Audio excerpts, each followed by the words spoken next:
2050. Bien. Alors, pour la transparence et la bonne gouvernance, des projets de loi sont attendus à l'Assemblée nationale. Ce sont des points d'intérêt pour vous, société civile. Globalement, comment vous les appréciez? Alors, c'est des points de très grand intérêt pour nous, parce que ces textes,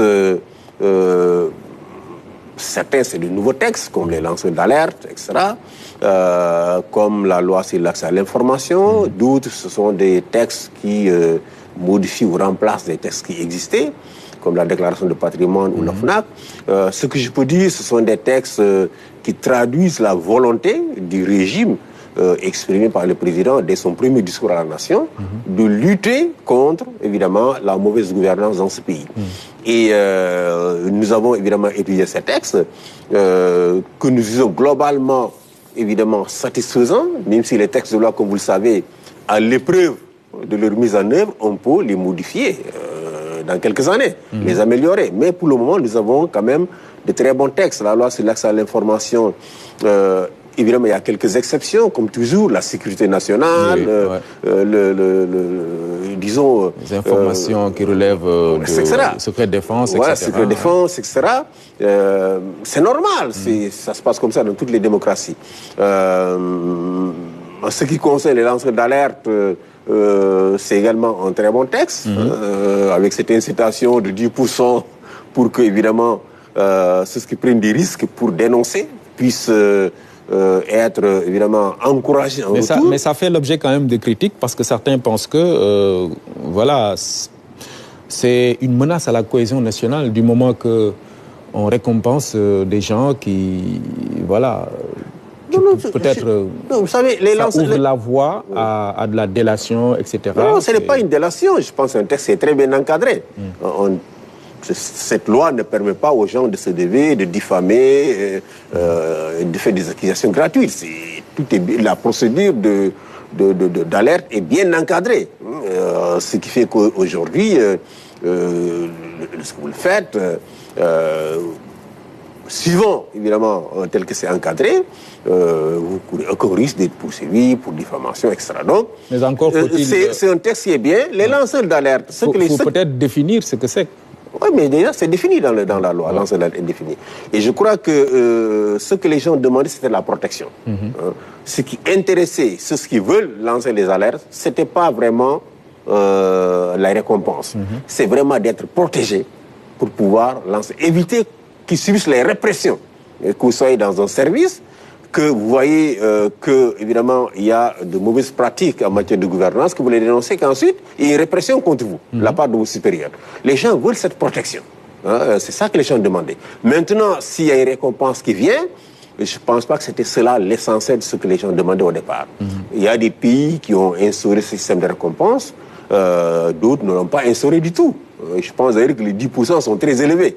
On aurait pu fixer un taux autour de 3 à 5%. Ce serait largement suffisant. Mais si on va jusqu'à 10%, c'est vraiment pour encourager les gens à prendre des risques et à dénoncer ceux qui commettent ces pratiques de mauvaise gouvernance. En ce qui concerne la déclaration de patrimoine également, c'est une très grosse amélioration par rapport à l'ancienne loi, parce que maintenant... On a augmenté les assujettis. Le périmètre d'abord des assujettis. Presque tout le monde est assujetti maintenant au sein de l'administration, tous ceux qui ont des responsabilités. Mais aussi, du point de vue financier, on est passé de 1 milliard à 500 millions. Avec évidemment beaucoup disons, de moyens de coercition pour que les gens puissent se soumettre à cette déclaration de patrimoine, aussi bien à l'entrée qu'à la sortie. Donc, il y a vraiment ces textes que nous encourageons les députés à voter, traduisent vraiment une volonté politique forte de lutter contre la corruption, qui est un cancer, n'est-ce pas, qui ronge les États africains. Vous savez, nos États ne sont pas si pauvres que ça. Ce pays n'est pas si pauvre que ça.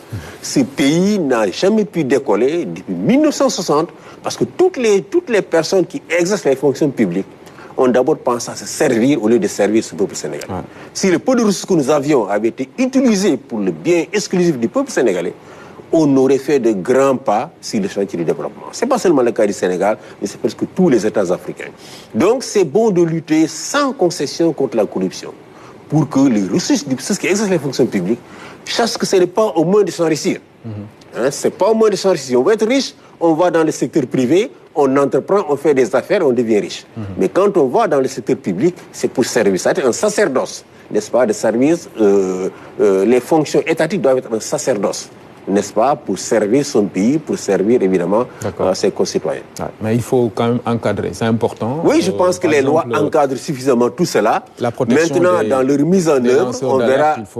Il faut y revenir et encadrer. Parce voilà, que absolument. Il y aura des décrets d'application pour certaines lois, mais dans leur mise en œuvre, on verra ce qui ne va pas. S'il faut corriger, on pourra toujours modifier ces lois-là. Alors, on a oublié un petit point tout à l'heure, c'est à propos justement de la déclaration de patrimoine, le fait qu'elle fasse l'impasse sur la loi fasse l'impasse sur le président de la République. Oui. J'ai vu que certains, évidemment, militants de PASTEF renvoient à l'article 37 de la Constitution, mais cet article 37, il prévoit simplement que le président, n'est-ce pas, élu, doit faire une déclaration de patrimoine. Mais au moment de quitter sa fonction, à la sortie, elle reste muette. Moi, je pense que, et j'en appelle au président Bassirou Diomaye Faye, d'aller jusqu'au bout de la lutte pour la bonne gouvernance, en faisant en sorte que dans cette loi, à l'Assemblée nationale, on puisse également inclure le président de la République dans, évidemment, l'obligation de déclarer son patrimoine à l'entrée et à la sortie. C'est extrêmement important parce qu'en Afrique, malheureusement, la plupart des personnes qui commettent les plus gros détournements de deniers publics, ce sont les chefs d'État. C'est Mobutu, c'est Sani Abacha, c'est Omar Bongo, Sassou Nguesso, ce sont les mêmes, c'est les chefs d'État. Donc, s'ils s'extraient du champ de la réduction des comptes de cette manière, évidemment, on laisse la porte ouverte à beaucoup d'autres, évidemment, d'autres abus. D'accord. Alors, la justice